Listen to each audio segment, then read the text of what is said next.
I've seen a lot of historical kind of films. On the Waterfront, did you know that film? Okay, that was the film that changed acting in the United States. Marlon Brando. And famous line from there is, it could have been a contender. That's the famous line from there.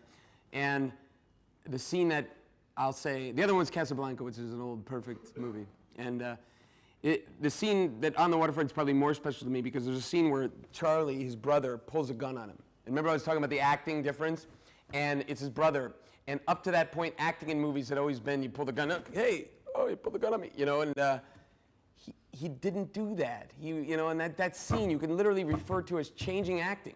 Because what he did is the guy pulled a gun and he realized, it's my brother and look at how he's going through just to, and he went, and that was his reaction, his brother pulling a gun on him, and it was like, oh, it changed everything, That's acting, that's internalizing, not going, you pulled a gun on me, and it was like, so to me, that set the stage for everything. What's that? Like you do on stage.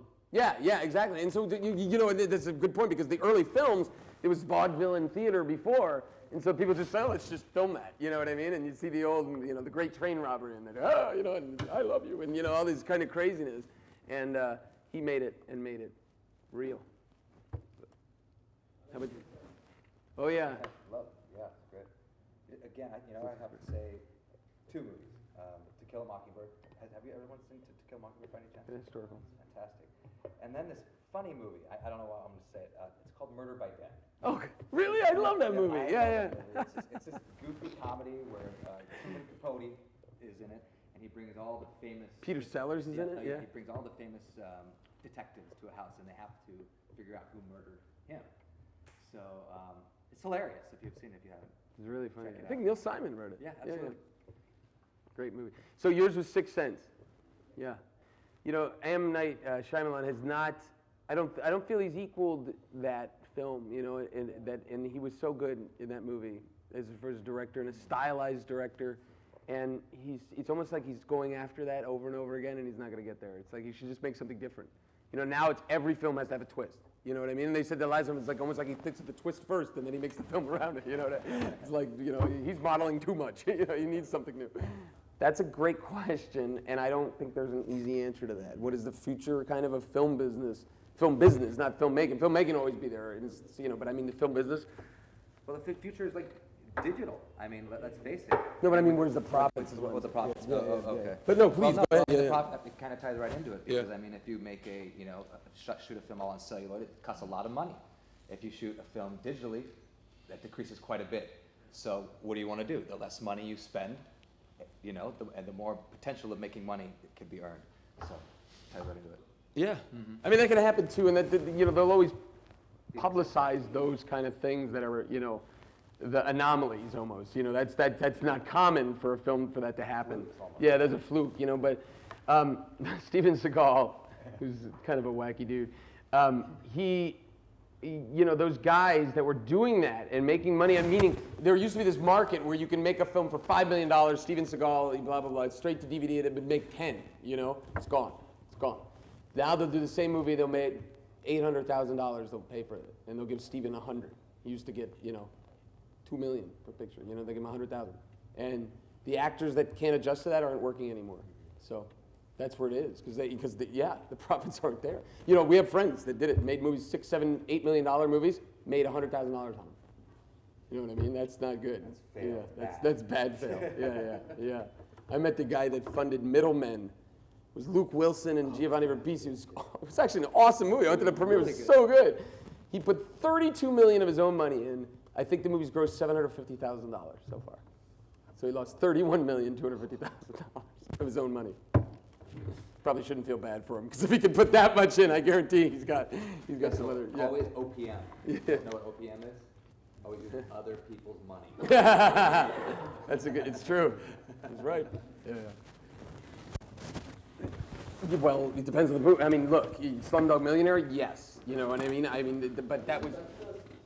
Yeah. I would consider Slumdog as an Indian movie. But it was all Indian cast, and it was set in India. Okay, it was made by Danny Boyle, who's a London guy. But the reason I bring it up is because that had a global audience. Something that's regional, meaning I mean, even the movie the other night, so good, so appealing, but it was in Hindi. I don't know what the hell they're saying. I was trying to follow it, and I followed to an extent, but I was still like, I don't know, you know what I mean? There were sometimes they were doing, they're showing the picture Ferrari. I didn't know what the hell was going on. And I didn't want to just ask the guy next to me, like, hey man, just can you help me out?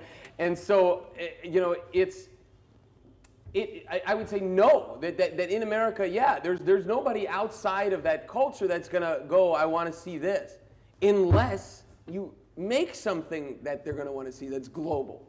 You know, make something that's a compelling story with acting like that. I met the owner of the Eros and I said, I gotta have that movie subtitled, because we had to leave, you know, because I was like, I almost felt I was doing the movie a disservice, because I couldn't understand what they're saying. So I said, as soon as you get subtitled, please send it to me, because I want to see it so bad, you know. So I think that a lot of movies they're making are going towards that trend of global audience that don't just apply to, you know, one small section of the population, you know. Does that make sense? Yeah. The second edition just came out in the United States and all over, and we're not sure if it's released in India. I will find out. I'll contact the publisher and find out. It's not? All right, okay. But you can go to Amazon. Do you have Amazon? Can't you ship here? Amazon? Yeah. And so yeah, just do that. But it's about film, you know what it is? It's motivational as well, but it's about, you know, raising money to make movies, you know, and what it takes as far, it's exciting, it's not boring and numbers wise, it's kind of closing investors, finding that other people's money and how to get them to write the check, you know. But, Absolutely. that's it, you know, but what I mean with check, what are you creating? And I'll tell you the point I just made. The number one way to be successful in film business or get any job is to create leverage. You know what I mean by that? You know, it's great, and so money can be leverage. You know, I have $1 million. If you say, Tom, I have $1 million, will you make a movie for me? Yeah, you're going to get Tom Malloy and Brian Reynolds to sign and go, yeah. So you just created that leverage, and suddenly you're working with us.